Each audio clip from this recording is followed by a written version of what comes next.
always flown that way.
Slideshow.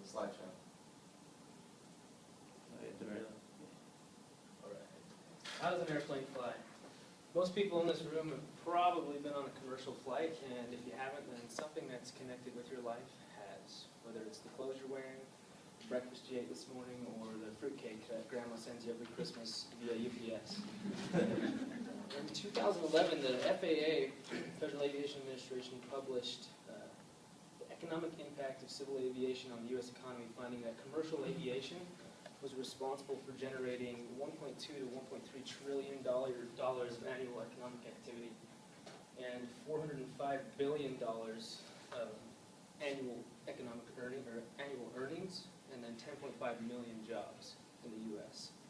As a commercial pilot, flight instructor with 6 years of experience, I'd just like to take a couple minutes to inform you on some of the basic aerodynamics and forces that are at play that allow an airplane to fly.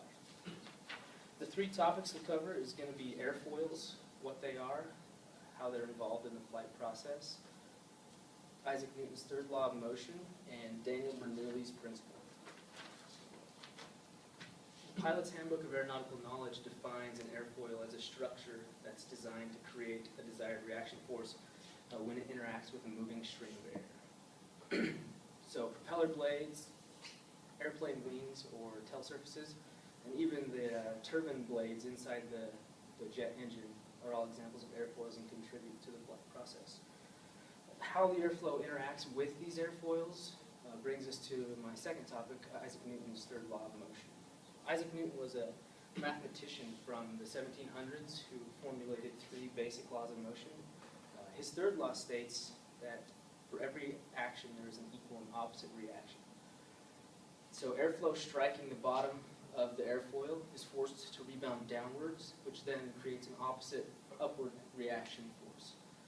If you've ever been driving down the freeway, stuck your hand out the window and played with the air flowing over your hand, that's a really good example of Isaac Newton's third law.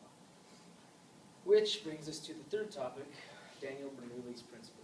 Bernoulli explained how the pressure of a moving gas or fluid varies with the speed of motion about a half century after Isaac Newton formulated his laws.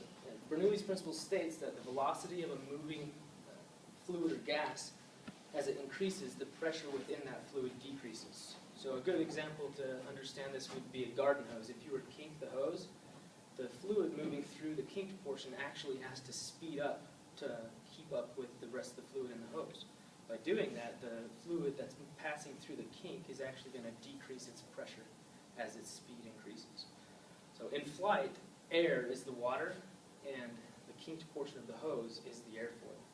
If we look at an airfoil a little bit closer, then you'll see that one surface is curved more than the other. So for example, an airplane wing, the upper surface is going to have a little bit more curvature than the lower surface. And what this does is it forces the airflow over the top to go faster, because it has to travel a greater distance in order to meet the air flowing over the bottom of the wing to meet the trailing edge of the wing at the same time.